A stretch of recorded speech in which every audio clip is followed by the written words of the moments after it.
All right, next thing we're going to take a look at is adding and subtracting rational expressions. Okay, so this is section 4.2.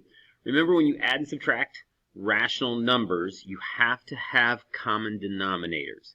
And same is true when you're adding and subtracting rational expressions. So there are three situations we can be in. We have common denominators, and we're good to go. We have non-common denominators, but one can just be turned into the other one. So we can multiply one denominator, turn it into the other denominator, and then we're good to go.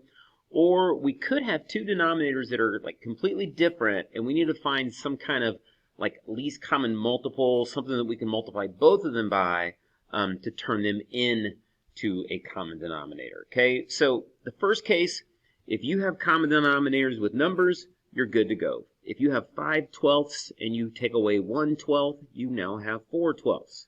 Now, when you add and subtract, at this point, there could be some reducing to do.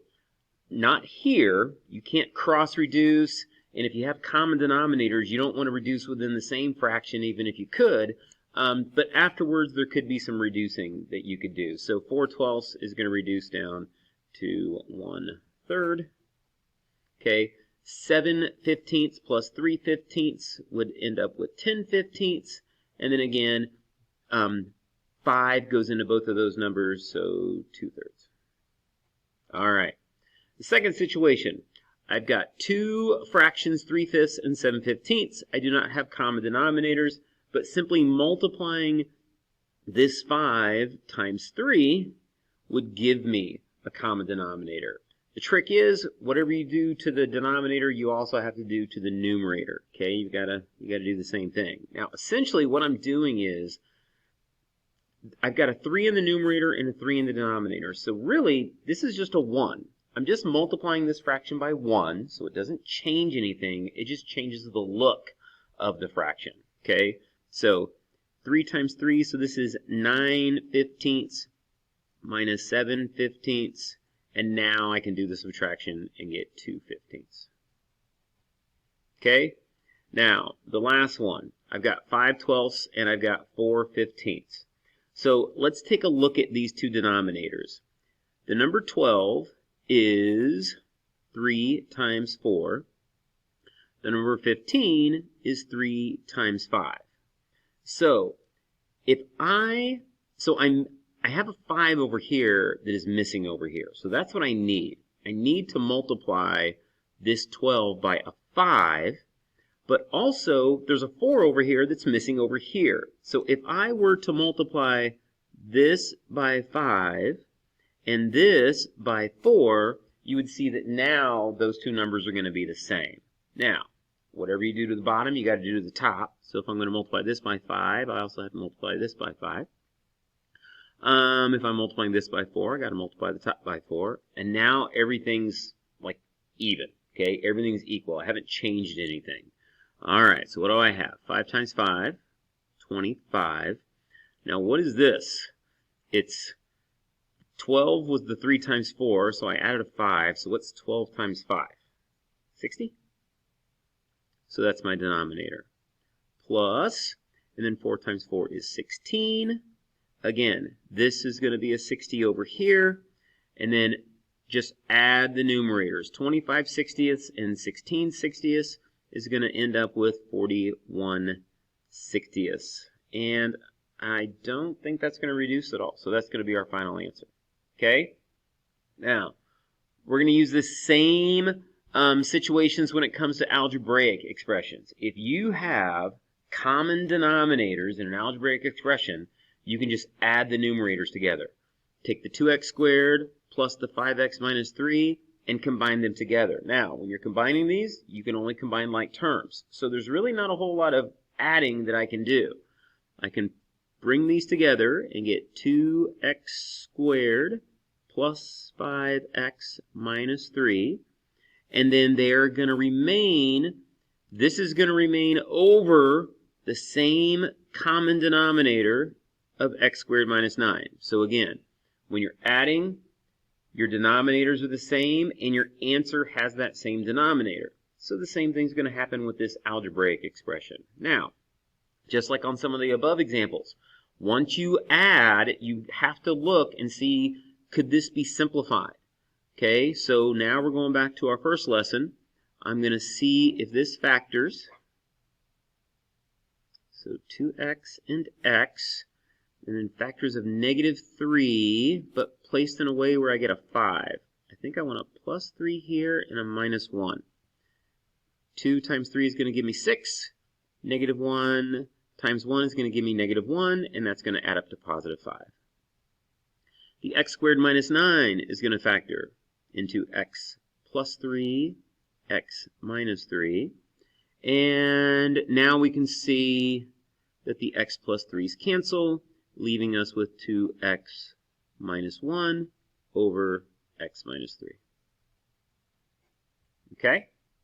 All right, so take a look at the next one. Again, no matter what is going on in the denominators, if they're the same, they're the same. So I can subtract these two fractions by simply subtracting the numerator, 2x squared minus 8x, and putting it over the same common denominator, x squared minus 2x plus 8. Now, I'm going to come down here, and I'm going to bring this down here, but I'm going to factor. I'm going to see if there's any simplifying I can do. So I see that these both have a 2 and an x in common. That's going to leave me with an 1x minus 4. So x minus 4. This is going to be x. Factors of 4 that add up to -2 are going to be -4 and +2.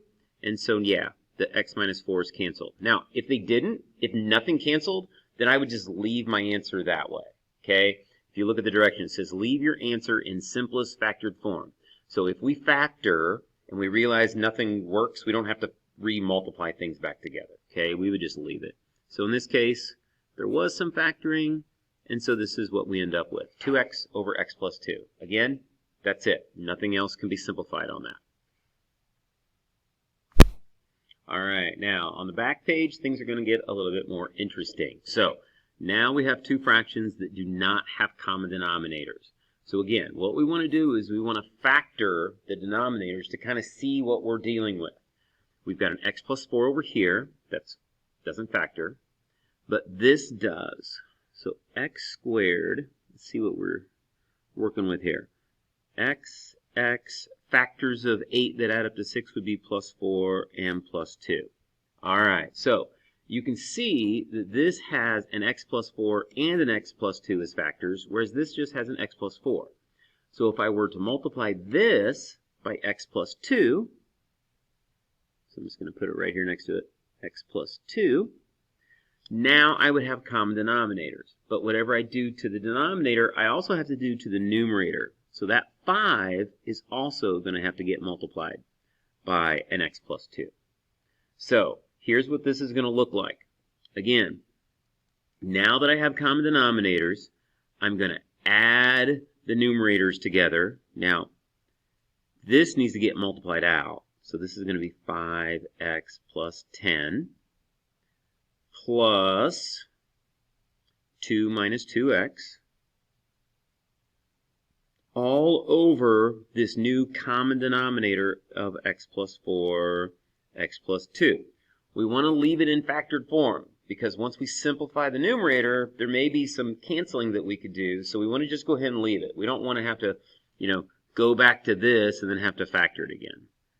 All right, so what's going to happen in the numerator? I got 5x minus 2x, so that's 3x. I've got 10 plus 2, so that's 12. My denominator is still this x plus 4, x plus 2. The numerator does factor. There's a common factor of 3 I could factor out. And sure enough, that left us with a common factor of x plus 4 that we can reduce. And so we're going to get 3 over x plus 2. That is our final answer. Okay? Take a look at example B.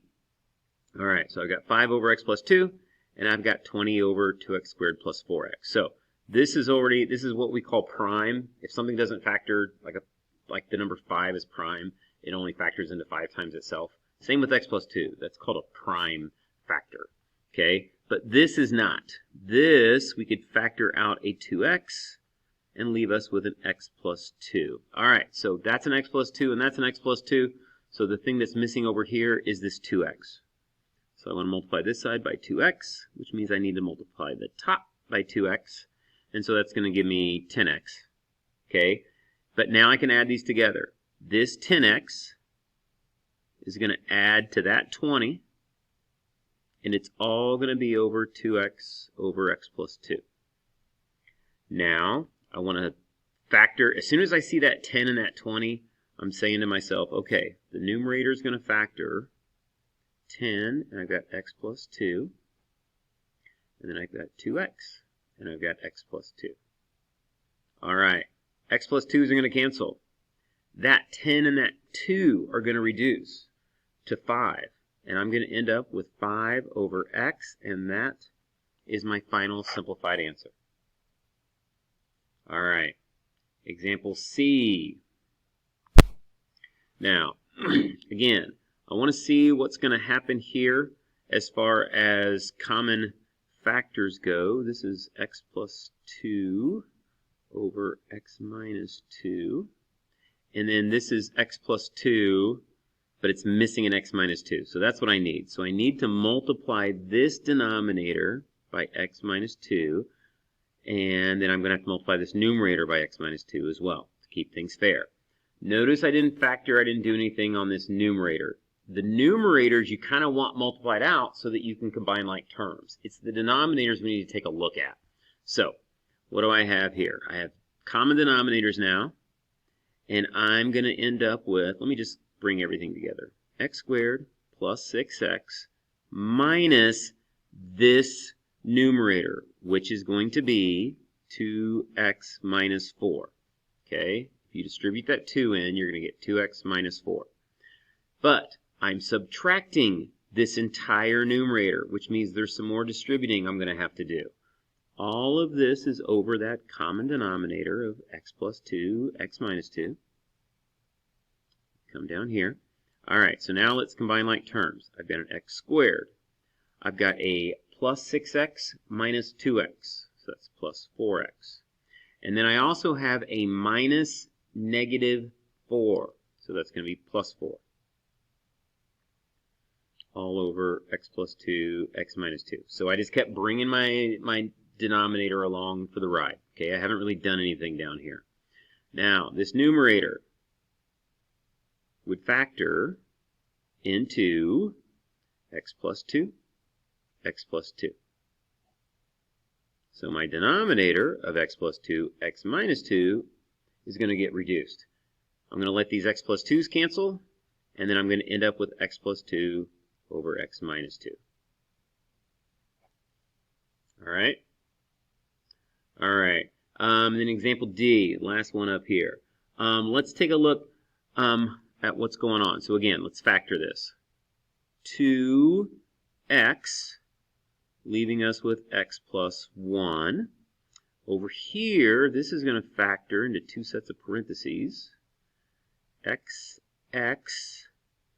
and then factors of negative 3 that add up to negative 2 would be minus 3 and plus 1. So look at what we have. I have a 2x, an x plus 1, and then I have an x minus 3 and an x plus 1. So these are completely different from each other. This has a 2x, and this has an x minus 3, so that's what's missing from the other denominator. This denominator needs an x minus 3. I'm just going to put it over here, x minus 3. And this needs a 2x. Now we've got common denominators. But whatever I did to the bottom, I need to also do to the top. All right, so let's see what this looks like. It's going to be this simplified minus this simplified all over that common denominator. So this simplified will be 3x x squared minus 9x, so I'm just distributing the 3x into the parentheses, minus, and then I'm going to put a parenthesis. Even though I'm going to distribute in, I'm still going to have two terms that negative or that subtraction is going to have to distribute into. So I'm going to put a parenthesis, and then I'm going to have 2x squared plus 4x all over this new common denominator, which I could write right there, but I know it's supposed to be there. You know it's supposed to be there. Let me just come on down here. All right. I'm going to simplify this numerator, and then I'll write the denominator down. So 3x squared minus 2x squared is going to be x squared. Then what else do I have? I have a minus 9x minus a 4x. So that's going to be minus 13x all over 2x times x plus 1 times x minus 3. Okay? Now, the only thing that the numerator is going to do, I can factor an x out. So I could factor an x out, and then that x is going to cancel with this x that's on the bottom. So after I factor that out, they're going to cancel, and it's going to leave me with just an x minus 13 in the numerator. There's still going to be the 2 out front, and then the x plus 1 and the x minus 3. Okay? All right. Now, last thing we want to take a look at are what are called complex rational expressions. So these are fractions that contain fractions. So this entire thing that you're looking at is a numerator, and this is a denominator, and both those numerators and denominators have fractions and some operations going on in them. So here is, I always try to show you guys the absolute easiest way to handle a problem. There's a lot of different ways to handle this.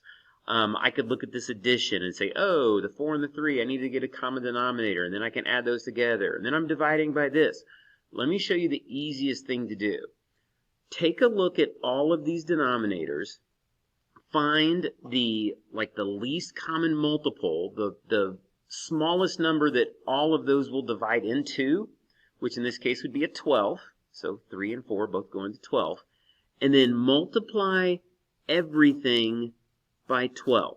So again, 12 over 12 is 1. So all we're doing is multiplying by a 1, but we're multiplying by a very specific 1 to make certain things happen. So remember, everything is getting multiplied by the 12. That 12 is going to multiply the 1/4. Now when that happens, that 4 and that 12 are going to reduce, giving us a 3. Plus, that 12 also has to distribute into this 2/3. But again, that 3 and that 12 are going to cross-reduce before you multiply, leaving you with a 4 right here, and that 4 is going to multiply that 2 and give us an 8. On the bottom, again, that 12 times 1/4, the 4 and the 12 are going to cross-reduce, giving us a 3. This is your entire problem. Just don't try to cancel the 3's right now. Okay? Those aren't factors. 3 plus 8 is 11 over 3, and that is the final answer. Okay? That's how you do it with numbers. That's also how you're going to do it with variables. If you've got an x, a y, an x, and a y, then just multiply everything by xy. So, remember, you're distributing. This xy is going to multiply this fraction over here. But when it does that, that x and that x are going to cancel, leaving us with a 2y. Plus, this xy is going to multiply this fraction. Now this time, that y and the y are going to cancel, leaving us with a 3x. Same thing on the bottom. This y and that y are going to cancel, leaving us with 7x. Minus the x's cancel, leaving us with a 5y. And if there were any numbers that we could factor out, so if that was a 2, that was a 4, that was an 8, and that was a 6, okay? So I just said a bunch of even numbers. If I could factor out a 2, then I could reduce. But there's nothing to be done here. We've already done all the math that we can do, and that is the simplified answer. Okay? take a look at the next one. So again, this is a fraction. It's just 2 over 1, so that's not, we don't have to worry too much about that. But I have an x minus 2, I have an x plus 2, and I have an x minus 2. So the one common denominator, like if I was going to make common denominators, it would be x minus 2 and x plus 2. So that is what we want to multiply by. We want to multiply everything by x plus 2 and x minus 2. Everything. Both top and bottom, and we need to distribute. Okay? So this x plus 2, x minus 2 needs to multiply that 2 right there. Now, there's nothing to like reduce this with, so we're going to be left with all of that. 2, and then x plus 2, x minus 2, plus, now, that x minus 2, that whole binomial, is going to cancel this factor, and so that's going to leave me with a 3x plus 6. I went ahead and distributed that. I could have done that over here too. I could have either FOILed that, multiplied by 2. I just didn't. Alright, what's going to happen on the denominator? That x plus 2 and that x plus 2 cancel, but the x minus 2 multiplies the 2. So I'm going to go ahead and distribute that. And then minus, and then the x minus 2 and that x minus 2 are going to cancel, leaving me with x plus 2. Now remember, it's leaving me with x plus 2 that's being subtracted. So that subtraction is going to distribute. So be very careful with parentheses here. Alright, now I am going to get really sneaky. I know that x plus 2 times x minus 2, those are conjugates. So that's actually going to, they're going to multiply together to give me x squared minus 4. And then that is going to multiply that 2. So I'm trying to do one simplifying step to kind of help myself out here. So this is going to be 2x squared, which isn't going to combine with anything over here. So 2x squared. And then I'm going to have 2 times negative 4, so that's going to be negative 8. What else do I have over here? Well, I have a 3x. And then I have that negative 8 I mentioned, and then I have a plus 6. So that's going to be a minus 2. All right? What do I have in the denominator? I have 2x minus x, and I have minus 4 minus 2. Okay, so this is a negative 4, and I'm taking away a 2, so that's a minus 6. All right. Now, you want to, if you can factor the denominator, you want to do so to see if there's any canceling that's going to happen. Now, there's not going to be any factors of negative 2 that are going to cancel. There's no way I'm going to get an x minus 6 as a factor up there. But again, that actually does factor, but it would factor into 2x and x. It would be a 2 and a 1. And then since I want a positive 3 in the middle, like when I FOIL, I need the 2 times 2 to be positive, and I need this to be the negative. So that'll be 4x, that'll be minus 1x, and that'll give me my 3x. But as you can see, nothing's going to cancel with that. And I paused the video for a second because I'm looking at that. This like something like bothers me. It's like I feel like something should factor here, or something should have canceled. And so I'm like double checking my work. I'm looking when the x plus 2's cancel. Did I distribute that right? I got a 2x minus 4. That's right. And then I'm subtracting. The x minus 2's are canceling. That's giving me an x plus 2 right here. But again, I'm subtracting all of that. So that minus, I kept looking back, and I'm saying, did I do something wrong with a negative? Should I have gotten like a plus 2 here? And I'm not seeing it. So I think we're good to go. So don't be afraid to, if you see things are close, if you're like, man, one little change could have made things factor, go back, look at it, and if you do see a mistake, let me know. Send me a Schoology message. All right. Take a look at your worksheet, and let me know if you have any questions.